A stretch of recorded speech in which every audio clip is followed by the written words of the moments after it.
देखिए कितना प्रतिशत यादव जो है डीएम बना हुआ है, कितना प्रतिशत यादव मंत्री बना हुआ है, सारा डेटा इनके पास है। ये क्यों नहीं उस डेटा को लेकर के आ रहे हैं और दिखा दे रहे हैं कि देखो भाई यादव ने कब्जा कर लिया है। ये मात्र और मात्र प्रोपेगेंडा है। और जो अपने मेहनत के बलबूते जो आज नौकरियों में पहुंचे हैं, वो लोग सरकार से आंखों में आंख डालकर सवाल पूछ रहे हैं कि हमको हमारा हक चाहिए। तो आज ये यादव के खिलाफ मोर्चा खड़ा किए हुए हैं और इसके बाद अगर सक्सेस होते हैं या इनके खिलाफ अगर पिछड़ा समाज खड़ा होकर के इनको सत्ता से बाहर नहीं करता है तो ये कुर्मी के खिलाफ भी मोर्चा खोलेंगे, प्रजापति के खिलाफ भी मोर्चा खोलेंगे, ये सैनियों के खिलाफ भी मोर्चा खोलेंगे, मल्लाहों के खिलाफ मोर्चा खोलेंगे। किसको सुरक्षा नहीं मिल रहा है? वो बेटियों को, बहनों को, मुसलमानों को।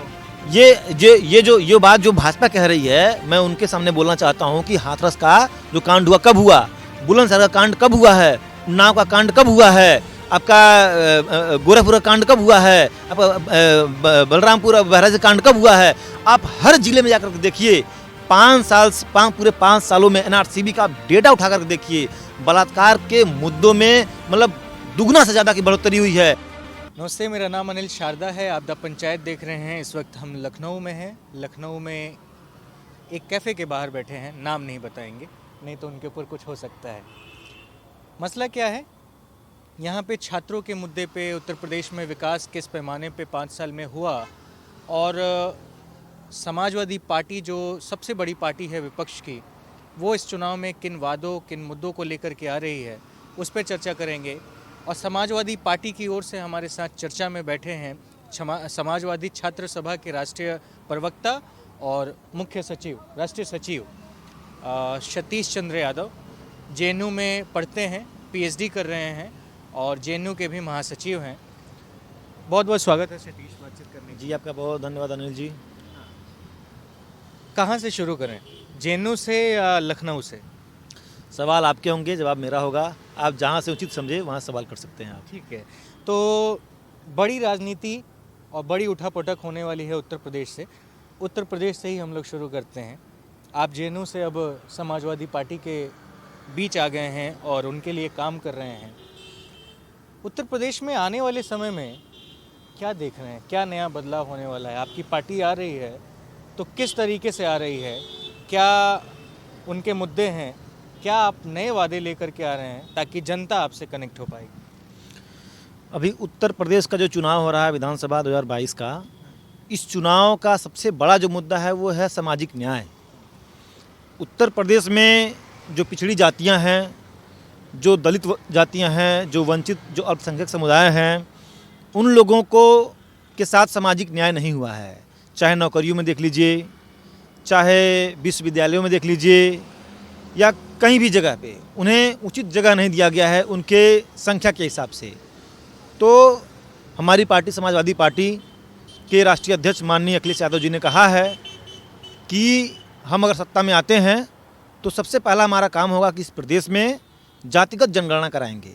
जातिगत जनगणना कराने के बाद हम इस बात को लोगों तक लेकर जाएंगे कि किस तरीके से आज तक की जो सरकारें रही हैं केंद्र में या राज्य में, उनकी तरफ से जो हाशिए पर लोग हैं उनको बाहर किया गया रहा है।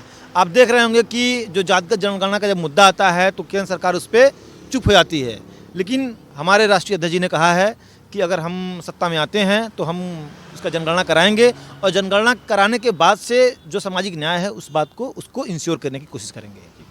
सतीश, सबसे इम्पोर्टेंट एक बात यह है कि आप जब जेएनयू में रहे, मैंने आपको शुरू से आंदोलन वहाँ पे करते हुए देखा है, छात्रों के लिए, छात्रों के हित में, कभी फीस हाइक को लेके, कभी तमाम चीज़ों के। आप वहाँ पहुँच गए और मिनिमम पैसों में आप वहाँ पे शिक्षा ग्रहण कर पा रहे हैं। पर उत्तर प्रदेश में या पूरे देश में इस वक्त शिक्षा बहुत महंगी हो गई है। जो सरकारी व्यवस्थाएं हैं वो एकदम लचर हो गई हैं। रोजगार नहीं है छात्रों के पास। ऐसे मुद्दों पे आप लोग क्या करेंगे? क्योंकि अब आप सिर्फ छात्रों की आवाज़ नहीं होके समाजवादी पार्टी में एक पॉलिटिकल पार्टी के छात्र महासभा की ओर से आप बात कर रहे हैं, तो वैसी स्थिति में आप उनके लिए क्या कहेंगे? समाजवादी पार्टी का जो युवाओं के लिए, खास करके ऐसे युवा जो नौकरी पाने के जो एक कैटेगरी है, जिस उम्र में उस कैटेगरी में आ रहे हैं, या जो शिक्षा लेने वाले छात्र हैं, इनके ऊपर खास करके फोकस करने की कोशिश की जा रही है कि किस तरीके से इन्हें विश्वविद्यालयों में जगह मिले, विश्वविद्यालयों में पढ़ने के बाद से इन्हें नौकरी मिले और विश्वविद्यालय में अगर आएँ तो उन्हें सस्ती शिक्षा मिले।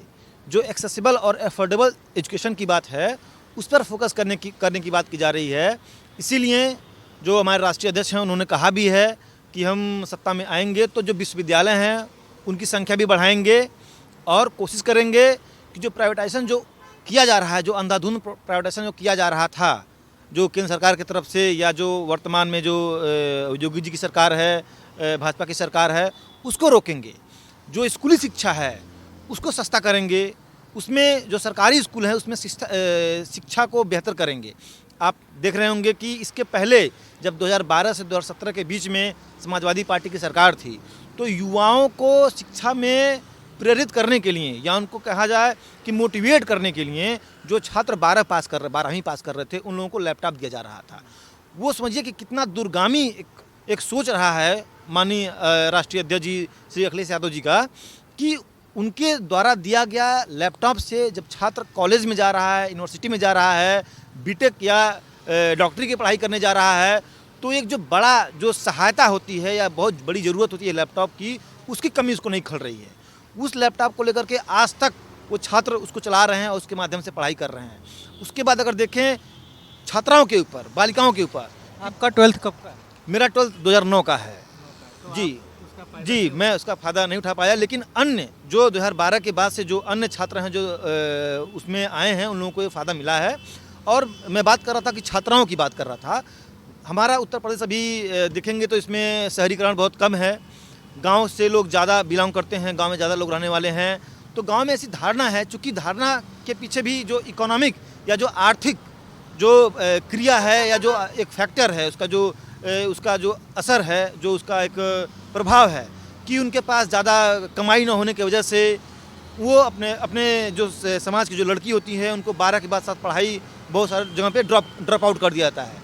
तो उसको रोकने के लिए कॉलेजों में भी जो छात्राएं हैं पहुंच पाएँ, जो लड़कियों का जो इनरोलमेंट है, जो दाखिला है हो पाए, इसलिए समाजवादी पार्टी ने अभी इस चुनाव के घोषणा पत्र में जारी किया है कि 36,000 रुपये जो छात्राएं 12वीं पास करेंगी उनको एक मुश्त दिया जाएगा, ताकि वो अपना ग्रेजुएशन का पढ़ाई में दाखिला हो पाए। उनको जो अन्य सुविधाओं की जो ज़रूरत पड़ेगी उसके लिए वो उसको अवेल कर पाएँ। एक बात बताइए, हमारे यहाँ सरकारी स्कूलों की जो स्थिति है, उन्हीं सरकारी स्कूलों से आप भी पढ़ के जेएनयू तक का सफ़र किए हैं, उनकी जो व्यवस्थाएं हैं आप कहीं ना कहीं सरकार को कमी मानते हैं, वो चाहे समाजवादी पार्टी की हो, बसपा की हो, भाजपा की हो। आज भी हमारे सरकारी स्कूलों को बेहतर तरीके से डेवलप नहीं किया गया। आखिर क्या कमी है कि नए प्राइवेट स्कूल खुलते जा रहे हैं और उन सरकारी स्कूलों को एकदम पीछे की तरफ धकेला जा रहा है? ये शिक्षा बेसिक और बुनियादी जो गाँव तक कनेक्टिविटी है, ज़्यादा उन लोगों के पास पैसे नहीं है, उनके लिए सरकारी स्कूल ही माध्यम है। तो वो कैसे अपने शिक्षा को बेहतर बना सकते हैं जब ऊपर का नेतृत्व है वो वहाँ बुनियादी चीज़ों को बेहतर करता ही नहीं है? इस प्रश्न पर आपका जवाब देने से पहले मैं आपको बताना चाहता हूं कि समाजवादी पार्टी की सरकार जब भी प्रदेश में सरकार बनाई है तो वो चाहे प्राइमरी स्कूल के शिक्षा का गुणवत्ता रहा हो या फिर इंटर कॉलेज या जो यूनिवर्सिटी के स्तर पे जो शिक्षा की गुणवत्ता रही हो, उसको सुधारने का हमेशा कोशिश किया जाता रहा है। मैं आपको एक उदाहरण देना चाहता हूँ कि शिक्षा मित्र एक सहायक अध्यापक की तरह ही हुआ करते थे, तो उनके भी जो इनकम है या उनकी जो सैलरी है उसको एक सम्मानजनक सैलरी देने की कोशिश की गई थी। लेकिन ये जो रोजगार विरोधी, जो युवा विरोधी जो भाजपा की सरकार है, योगी जी की सरकार है, इनकी सरकार आते ही ये लोग शिक्षा मित्रों को जो सैलरी थी, जो इनको सम्मानजनक एक सैलरी मिल रही थी, उसको इन्होंने कट कर दिया और इनके जो जीवन है कहीं ना कहीं इनको एक दुश्वार बना दिया। उसके साथ साथ जो प्राइमरी शिक्षा के क्षेत्र में आप देखेंगे तो बहुत सारी उसमें सुविधाएं दी गई थी। ड्रेस उसमें बांटा गया था, बस्ता बांटा गया था, कापी किताब के लिए पैसा दिया गया था, स्कॉलरशिप की व्यवस्था की गई थी। तो शिक्षा को बढ़ाने के लिए समाजवादी पार्टी हमेशा से तत्पर रही है, वो चाहे प्राइमरी स्कूल लगभग 6,000 शिक्षा मित्र यहाँ पे उत्तर प्रदेश में सुसाइड किए हैं। ये किन की सरकारों में? जी, ये भाजपा की सरकार में हुआ है। 1,20,000 के आसपास जो शिक्षा मित्र थे उनको रातों रात भाजपा की सरकार ने, योगी की सरकार ने, इनका जो सैलरी था उसमें 30-35 हज़ार के आसपास इनकी सैलरी थी, उसको कट करके ये लोग 5 से 10 हज़ार के आसपास इनका सैलरी कर देते हैं। तो जिससे बहुत सारे उनको जो अपना वो सुविधाएं ले पा रहे थे या उनके जो जीवन जीने की वो जो गुणवत्ता थी उसमें गिरावट आया, बहुत सारे कर्ज से दबे हुए थे। इसलिए आप समझिए, आपने बहुत ही अच्छा यहाँ पे आंकड़ा प्रस्तुत किया है और आपके चैनल के माध्यम से जनता को बताना चाहता हूँ कि समझ लीजिए कि एक सरकार 6000 लोगों के हत्याओं का दोषी है। योगी जी उन हत्याओं के दोषी हैं। उनकी सरकार ने उन शिक्षा मित्रों की सैलरी में कटौती किया था, तब जाकर के वे लोग जो शिक्षा मित्र हैं कहीं ना कहीं कर्ज से दब गए या अन्य कारणों से दबने के कारण वो लोग सुसाइड कर लिए हैं, आत्महत्या कर लिए हैं। मैं योगी जी से पूछना चाहता हूं, भाजपा सरकार से पूछना चाहता हूं, भाजपा के लोगों से पूछना चाहता हूं कि क्या वो लोग उन 6000 परिवारों से माफ़ी मांगेंगे? क्या वे लोग उन 6000 परिवारों को, जो रोटी कमाने वाला, जिसको हम ब्रेड विनर कहते हैं, उनको क्या वो वापस लेकर के आ पाएंगे? उनके जो परिवार की जो खस्ता हाल है, क्या उसको फिर से पटरी पर लेकर के आने के लिए अपनी जवाबदेही तय करेंगे? मैं ऐसा सवाल पूछता हूं। मैं आपसे कह रहा हूं कि ये तो मात्र एक एग्जाम्पल हो गया, एक उदाहरण हो गया शिक्षा मित्र की। बाकी आप अन्य क्षेत्रों में भी देखेंगे तो रोजगार की कटौती की गई है, भर्तियां नहीं हो रही हैं पिछले 6-7 सालों से। इलाहाबाद में छात्रों को मारा गया है। इलाहाबाद हो या फिर देश के अन्य हिस्से हों, वहाँ पर भी छात्रों को मारा गया है। उसके बाद से मैं आपको बता देना चाहता हूँ कि जिस प्रकार से जो आरक्षण का घोटाला किया गया है उत्तर प्रदेश में, 69,000 शिक्षक भर्ती ये किसी से अछूता नहीं है। 69,000 शिक्षक भर्ती के हज़ार छात्र जो हैं यहीं पे इको गार्डन में ठंडी में यहाँ पर धरना करने को मजबूर थे। और सरकार के, उत्तर प्रदेश सरकार, योगी गवर्नमेंट का कोई भी मंत्री, कोई भी नेता इतना उचित नहीं समझा कि जाकर कम से कम उन छात्रों के जो मेमोरेंडम होता है उसको ले लिया जाए, उनके क्या मुद्दे हैं उससे बातचीत कर लिया जाए, उसको हल करने की कोशिश किया जाए। उसमें साफ साफ जो सामाजिक जो न्याय है उसके साथ उसको ख़त्म करने की कोशिश की गई थी। जो दलित छात्र हैं, जो पिछड़े छात्र हैं, उनकी सीट को कटौती कर दिया गया था। तो देख रहे हैं हम कि चारों तरफ से जो भाजपा की सरकार है लोगों पर कहर बरपा रही है, लोगों के मतलब जन विरोधी है, किसान विरोधी है, छात्र विरोधी है, अल्पसंख्यक समुदाय विरोधी है, दलित विरोधी है। तो इसको हटाने के लिए जो उत्तर प्रदेश का जो चुनाव हो रहा है, विधानसभा चुनाव हो रहा है, इस विधानसभा चुनाव में जो यहाँ का युवा है वो इस बात को इसको मुद्दा बनाया है कि इन मुद्दों को लेकर के हम योगी सरकार को हटाएंगे, भाजपा सरकार को हटाएंगे और समाजवादी सरकार को लाएंगे ताकि फिर से उन सभी चीज़ों को ठीक किया जा सके। जब समाजवादी की सरकार थी उस दौरान आरोप लगा कि यादव बहुल सारे लोग हो गए, यादवों का दबदबा हो गया, सरकारी महकमों में यादव सबसे ज़्यादा आ गए, परिवारवाद सबसे ज़्यादा रहा। आप जब छात्रों के नेतृत्व में प्रदर्शन करते हैं तो बार बार आप लोग परिवारवाद के खिलाफ लड़ाई लड़ते हैं। आप आज इस पार्टी में हैं, डिफेंड कैसे करेंगे? इसको डिफेंड क्या करना है, बस इसको ऐसे समझ लीजिए कि जो सरकार कह रही है उन्हीं के बात पर गौर कर लीजिए। सरकार क्या कहती है कि यादवों का या किसी एक विशेष जाति का या परिवार का दबदबा है। सरकार के पास डेटा है। आप सरकार से देखिए कि उत्तर प्रदेश में शिक्षक में कितने प्रतिशत यादव हैं, पुलिस में कितने प्रतिशत यादव हैं, जो का पीसीएस अधिकारी है कितने प्रतिशत यादव हैं, जो सचिवालय में बैठा हुआ है यहाँ पे जो मुख्य सचिव है कितने प्रतिशत यादव हैं। आज थाना में चले जाइए, आप देखिए कितना प्रतिशत यादव एसपी है। आप चले जाइए डीएम में चले जाइए, देखिए कितना प्रतिशत यादव जो है डीएम बना हुआ है, कितना प्रतिशत यादव मंत्री बना हुआ है। सारा डेटा इनके पास है। ये क्यों नहीं उस डेटा को लेकर के आ रहे हैं और दिखा दे रहे हैं कि देखो भाई यादव ने कब्जा कर लिया है। ये मात्र और मात्र प्रोपेगेंडा है। यह मात्र और मात्र एक जाति के प्रति दूसरे जाति के लोगों में घृणा भरने की कोशिश है। जो अंग्रेजों की चाल थी कि फूट डालो और राज करो, उसको हूबहू कॉपी करते हैं भाजपा वाले। और इनके जो पेरेंट पार्टी हैं आरएसएस यानी कि राष्ट्रीय स्वयंसेवक संघ, तो ये लोगों को बांटने का काम करते हैं। और बांट करके जो सारे रिसोर्सेस हैं, चाहे नौकरी का हुआ, चाहे आपका जो विल्थ जो रिसोर्स कहना चाह रहे हैं कि यादव बोल कैसे रहा है?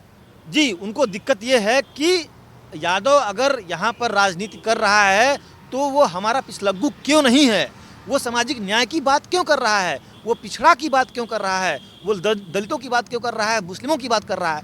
और यह सिर्फ यादव ही नहीं कर रहा है, यादव के साथ साथ अन्य जातियाँ जो पढ़ लिख करके, जो मंडल कमीशन आने के बाद से जो छात्र पिछले तबकों से जो विश्वविद्यालय में पहुँचे हैं और जो अपने मेहनत के बलबूते जो आज नौकरियों में पहुँचे हैं, वो लोग सरकार से आंखों में आंख डालकर सवाल पूछ रहे हैं कि हमको हमारा हक चाहिए। तो आज ये यादव के खिलाफ मोर्चा खड़ा किए हुए हैं। और इसके बाद अगर सक्सेस होते हैं या इनके खिलाफ अगर पिछड़ा समाज खड़ा होकर के इनको सत्ता से बाहर नहीं करता है तो ये कुर्मी के खिलाफ भी मोर्चा खोलेंगे, प्रजापति के खिलाफ भी मोर्चा खोलेंगे, या सैनियों के खिलाफ भी मोर्चा खोलेंगे, मल्लाहों के खिलाफ मोर्चा खोलेंगे। मतलब हर जाति के खिलाफ एक एक करके मोर्चा खोलते जाएंगे और जो भी रिसोर्सेस है, जो भी संसाधन है, उस पर ये लोग कब्जा करते चले जाएंगे। तो हमें इनके इस बात को समझना होगा, इनके जो धूर्तता वाली जो चाल है उसको हमें समझना होगा और हमें समझ कर के समय रहते इन लोगों को सत्ता से बाहर करने की ज़रूरत है। समाजवादी पार्टी की सरकार अगर उत्तर प्रदेश में आती है तो आपको कैसे लगता है कि कैसे आएगी? क्या कुछ है आसार कि आ सकते हैं? क्योंकि आप लोगों ने भी कम ऐसे लोगों को टिकट नहीं बांटा है जो कुख्यात ना रहे हों या फिर भाजपा से उठ के सपा में ना आए हों, जबकि उन्हीं सीटों पे भाजपा के आपके विधायक जो कि भाजपा में विधायक थे और अब सपा में पार्टी बदल के आ गए हैं, टिकट कट रहा था चाहे जो भी हो रहा था, तो उनके प्रति लोग बहुत ज़्यादा सजग हैं नहीं। ऐसी स्थिति में कैसे लगेगा कि आप जीत जाएंगे? यहाँ पर मैं आपको करेक्ट करना चाहता हूँ कि आप जो कैंडिडेट्स हैं, जो उम्मीदवार हैं, उनकी सूची उठाकर देखिए कि जो भाजपा के जो उम्मीदवारों की जो सूची है उसमें जो आपराधिक प्रवृत्ति के लोग हैं उन लोगों की भरमार है। भाजपा जो है एक तरफ नगाड़ा बजाती है, लेकिन नगाड़ा के पीछे क्या है, अपना काम कर चली जाती है और लोग ध्यान नहीं दे पाते हैं। लेकिन मैं आपके चैनल के माध्यम से लोगों को बताना चाहता हूँ, आपको बताना चाहता हूँ कि उनकी उम्मीदवारों की जब सूची निकालेंगे तो देखेंगे कि उनके ऊपर भ्रष्टाचार के आरोप हैं, उनके ऊपर बदमाश गिरोह का उनके ऊपर आरोप है। और उसके बाद से मैं आपको बताना चाहता हूं कि समाजवादी पार्टी की सरकार कैसे बनेगी। तो इन 5 सालों में, खास अगर उत्तर प्रदेश में अगर हम नज़र डालते हैं तो योगी जी की सरकार में, जब योगी जी के प्रतिनिधित्व में जब भाजपा की सरकार बनती है तो यहाँ पर किसानों के ऊपर जो अत्याचार किया गया है, यहाँ पर जो खाद का जो दाम बढ़ा हुआ है, जो बीज का दाम बढ़ा हुआ है, जो गन्ना का जो राज्य का जो भुगतान नहीं हो रहा है, जो आपका एमएसपी नहीं मिल रहा है, जो समर्थन मूल्य नहीं मिल रहा है, जो आप जाकर देखेंगे कि जो खरीद और तौल का जो केंद्र, सरकारी जो केंद्र है, वहाँ पर ठीक तरीके से अनाजों को खरीदा नहीं जा रहा है, जिसके कारण किसानों की जो स्थिति है वो बद से बदतर होती चली जा रही है। तो किसानों का जो मुद्दा केवल वेस्टर्न यूपी नहीं, सेंट्रल यूपी नहीं, बल्कि वेस्टर्न सेंट्रल यूपी पूरे उत्तर प्रदेश में यह मुद्दा गरमाया हुआ है। कहीं पर गन्ना को लेकर के है, कहीं पर धान को लेकर के है, कहीं पर तिलहन दलहन को लेकर के है, कहीं पर भी देखेंगे आप तो उसका समर्थित मूल्य और उचित खरीद। मान लिया किसानों को नहीं मिल रहा है, मान लिया आता हूँ नहीं, मैं आपसे एक बीच में इंटरप्ट करके पूछूंगा, मान लिया कि नहीं मिल रहा है एमएसपी वगैरह, पर योगी जी और भाजपा तो यही कह रही है ना कि सुरक्षा सबसे ज़्यादा उनको मिल रहा है, तो आप इसको कैसे बताएंगे? सुरक्षा तो आप लोग दे नहीं रहे थे। किसको सुरक्षा नहीं मिल रहा है? बहू बेटियों को, बहनों को, मुसलमानों को। ये बात जो भाजपा कह रही है, मैं उनके सामने बोलना चाहता हूं कि हाथरस का जो कांड हुआ कब हुआ, बुलंदशहर का कांड कब हुआ है, उन्नाव का कांड कब हुआ है, आपका गोरखपुर का कांड कब हुआ है, आपका बलरामपुर बहराइच का कांड कब हुआ है। आप हर जिले में जाकर देखिए, पूरे 5 सालों में एनआरसीबी का डेटा उठा कर देखिए, बलात्कार के मुद्दों में मतलब दुगना से ज़्यादा की बढ़ोतरी हुई है, हत्या के मामले में दुगना से ज़्यादा की बढ़ोतरी हुई है, जो फेक इनकाउंटर के जो मैटर हैं, जो एक दुर्भावना से प्रेरित है, उसके मैटर को उठाकर देखिए कि दुगना से ज़्यादा का इजाफा हुआ है। तो इनके सरकार में तो जो भ्रष्टाचार है वो बढ़ा है, जो लोगों के अंदर खौफ है वो बढ़ा है। किसी भी समुदाय, किसी भी धर्म और किसी भी जात के लोगों को उठाकर देखिए कि आज कोई भी मतलब घर से बाहर निकलने में एक बार सोच रहा है, चाहे महिला हो चाहे पुरुष हो। अगर पुरुष बाहर निकल रहा है तो उसका हत्या हो जा रहा है, महिलाएं बाहर निकलने उनका बलात्कार हो जा रहा है, उसका तो उनका हत्या हो जा रहा है। तो भाजपा, मैंने कहा कि बात कि भाजपा नगाड़ा बजाती है और नगाड़ा बजा करके पीछे से दूसरा काम कर जाती है। इस बात को हमें पकड़ना होगा। जब तक हम इस बात को नहीं पकड़ेंगे तब तक इनकी चोरी नहीं पकड़ी जाएगी। और इस बात को उत्तर प्रदेश का युवा, उत्तर प्रदेश का किसान, उत्तर प्रदेश का जो जनता है, चाहे किसी भी धर्म का हो, किसी भी जात का हो, वो लोग समझ गए हैं कि जनता की भाजपा जो है दिखाती है झुंझुना कुछ और देती है कुछ और। तो इसके खिलाफ उत्तर प्रदेश का आज जो जनता जो लामबंद है, आपने देख लिया है कि पहले चरण में जो मतदान हुआ है उसमें मतलब एक तरफा उसको बोलते हैं हमारे क्षेत्र में, अगर लोकल लैंग्वेज देखा तो झाड़ करके, मतलब झाड़ के वोट पड़ा हुआ है गठबंधन के समर्थन में, चाहे आरएलडी के प्रत्याशी रहा हो, चाहे सपा का प्रत्याशी रहा हो। और इनके जो लोग वहाँ के समर्थक रहे हैं या वहाँ कार्यकर्ता रहे हैं, लोग ठंडे पड़ गए हैं। योगी जी कह रहे थे कि हम आपकी गर्मी निकाल देंगे। मैं योगी जी से उनके जो जवाब में हमारे जो राष्ट्रीय अध्यक्ष माननीय अखिलेश यादव जी ने कहा कि गर्मी निकालने की ज़रूरत नहीं है, रोजगार और भर्ती निकालने की ज़रूरत है। तो आप देखिए कि किसके दिमाग में क्या भरा हुआ है। योगी जी की जो दिमाग में वैमनस्यता भरी हुई है, घृणा भरा हुआ है, उनके अंदर एक प्रशासक, एक शासक की कुशलता नहीं नजर आती है। उनके अंदर ऐसा लगता है कि वो मतलब गुस्सा से बैठे हुए हैं, उनके हाथ में अगर कोई अस्त्र शस्त्र मिल जाएगा तो सामने लोग खत्म कर देंगे। इस तरीके का हमारा देश का एक या प्रदेश का प्रशासक नहीं होना चाहिए, एक देश का मुख्यमंत्री नहीं होना चाहिए, एक प्रदेश का मुख्यमंत्री ऐसा नहीं होना चाहिए। लेकिन वहीं देखिए आप जो अखिलेश यादव हैं, इनके हम टेम्परामेंट की बात कीजिए, ये सभी लोगों को लेकर चलने की बात करते हैं, अमन और भाईचारा की बात करते हैं। तो इसलिए मैं इन मुद्दों पे मैं लेकर के मैं कह सकता हूं कि जो उत्तर प्रदेश की जो जनता है वो सपा सरकार को सत्ता में लेकर के आने के लिए मन बना चुका है। चलिए, शुक्रिया सतीश बातचीत करने के लिए। जी बहुत बहुत धन्यवाद। तो सतीश चंद्र यादव थे, सपा की ओर से बातचीत में आज हमारे साथ शामिल थे लखनऊ से। फिलहाल अगले वीडियो में किसी और शख्सियत के साथ मुलाकात होगी या फिर किसी और विधानसभा से हम आपको ग्राउंड रिपोर्ट दिखा रहे होंगे। तब तक के लिए बहुत बहुत धन्यवाद। मेरा नाम अनिल शारदा है, आप द पंचायत देख रहे थे। एक आग्रह आखिर में होता है, पसंद आती है वीडियो तो लाइक और सब्सक्राइब हमारे चैनल को ज़रूर करें, शेयर करते रहें। धन्यवाद।